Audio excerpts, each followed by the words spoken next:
La tombe oubliée, l'enterrement secret du dictateur le plus riche d'Afrique.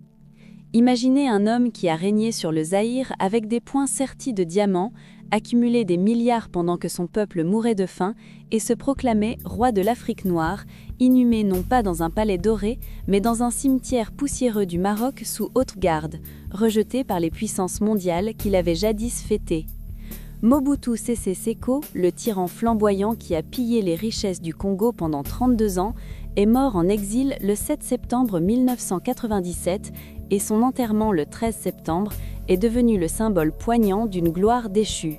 Pas d'honneur d'État, pas de foule en liesse, juste un rite catholique privé caché aux regards indiscrets. Pourquoi le Maroc a-t-il accueilli la fin de ce paria ? Et pourquoi sa tombe reste-t-elle anonyme près de 3 décennies plus tard, attirant des curieux tandis que le Congo débat de son rapatriement? Voici l'étrange histoire de la chute discrète d'un dictateur.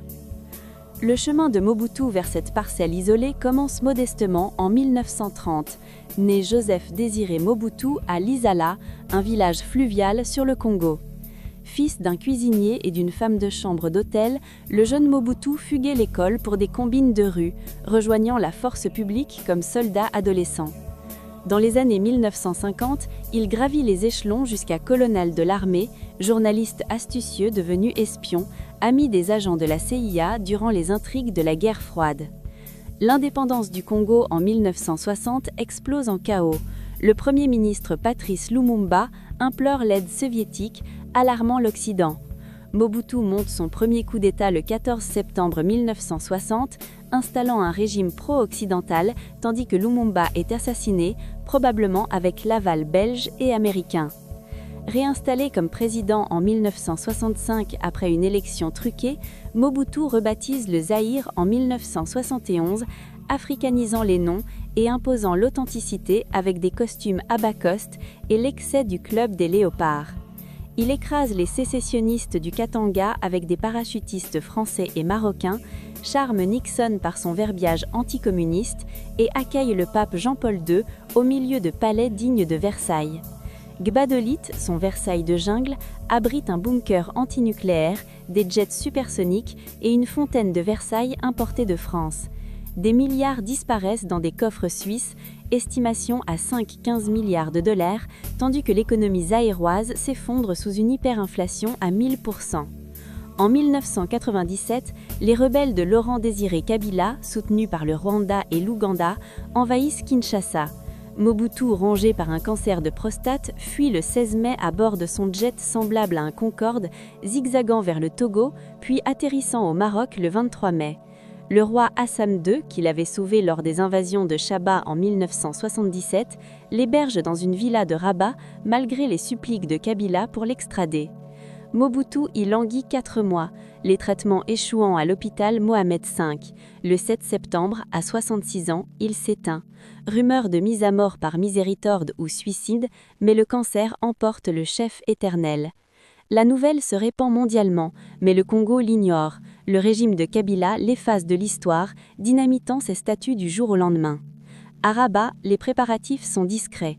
La famille se réunit à la villa Swissy pour une veillée du vendredi soir, prière mêlée de chagrin. Le samedi 13 septembre, l'aube est tendue. Le corps de Mobutu, dans un cercueil simple, est chargé dans une ambulance blanche à 10 heures. Un convoi de 12 voitures progresse lentement 15 minutes vers un cimetière chrétien sur la route Rabat-Casablanca, croix blanche simple sous des palmiers ombragés, loin du grandiose. La police envahit les lieux. 100 agents en uniforme et en civil coordonnent à 500 mètres, barricades bloquant les routes. Les journalistes guettent de loin, repérant des endeuillés en robes africaines tenant des couronnes. Pas de dignitaires français, soutien les plus fidèles de Mobutu, malgré des décennies d'armes et aides. Un diplomate congolais isolé, un général marocain vétéran de Chaba monte la garde pour le geste d'Hassan II. À midi, le rite commence.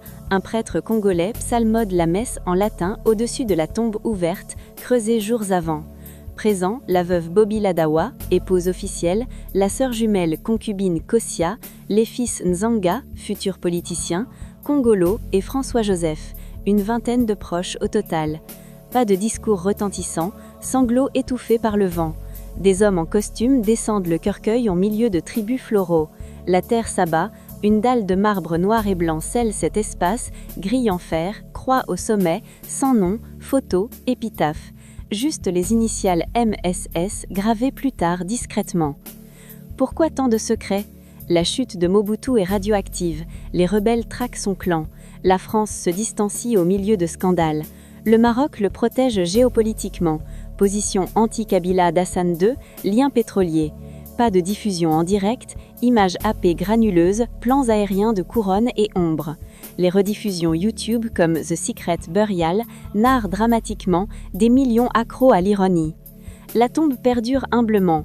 Le gardien Abou Fida note des pèlerins quotidiens, une douzaine de Congolais, touristes photographiant la pierre gardée par des palmiers. Chapelle verrouillée abrite des objets personnels de Bobby qui visite hebdomadaire. Pas de rapatriement. Les fils Kabila l'ont bloqué, craignant une glorification. Rapport 2020, toujours à Rabat, MSS anonyme. Projet à Gbadolite avorté, murmure à Kinshasa pour un retour temporaire. Les derniers mois d'exil. Après la fuite, Mobutu pourrit dans un luxe prison. Jardin de villa flétri. Antidouleur atténue l'agonie. Fils font passer de l'argent. Bobby soigne. Jamel se dispute. Hassan envoie des chefs, mais l'isolement ronge.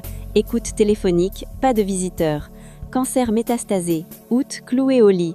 Dernier jour, rosaire, confession sacerdotale. Lit de mort, j'ai tout perdu, à Nzanga. Drame familial. Bobby, survivante élégante, outrevit les rivales. Nzanga rallie Kabila, devient ministre. François, héritier fêtard, dilapide les restes. Kossia s'efface, fille dispersée. Querelle clinique sur butin suisse persiste. Milliards gelés. Snob global. Washington Post, petite cérémonie familiale ignorée par les anciens alliés. Pas de note Clinton, Chirac muet. Relique de guerre froide jetée. Scène du cimetière. Plans aériens, endeuillés groupés à la tombe, prêtre béni, couronne sans tarse, lisse, orchidée. Cercueil descend lentement, femme voilée. Police scrute l'horizon. Écho des legs. Mobutu bâtit autoroute, université, mais kleptocratie marque le Congo. Dette 12 milliards, mines à l'arrêt. 2026, tourment RDC trace ses vides. Doc YouTube comme Secret Burial, viraux, 2 millions de vues. Ironie vent. Pourquoi le Maroc? Dette 1977, aide Chabat remboursée. Hassan admire l'effort, optique post 11-9 clean. Mystères irrésolus, rumeurs de poison, autopsie refusée. Chasse au trésor, 100 millions tracés annuels. Rapatrié? Tshisekedi envisage 2026, mais rift tribaux bloque. Murmure de témoins, correspondant AP, pas de fanfare, comme enterrer un chien errant. Famille, il est mort brisé, sans regret. Pertinence 2026, élection RDC approche, nostalgie Mobutu fermente, jeunesse chante ses infrastructures, selfie tombe TikTok, pétition rapatriement explose. D'opulence gbadolite à poussière Rabat, l'enterrement de Mobutu reflète son empire, façade flashy, cœur œuf. Pas de trompette, juste silence. Les taches du léopard se sont effacées à jamais.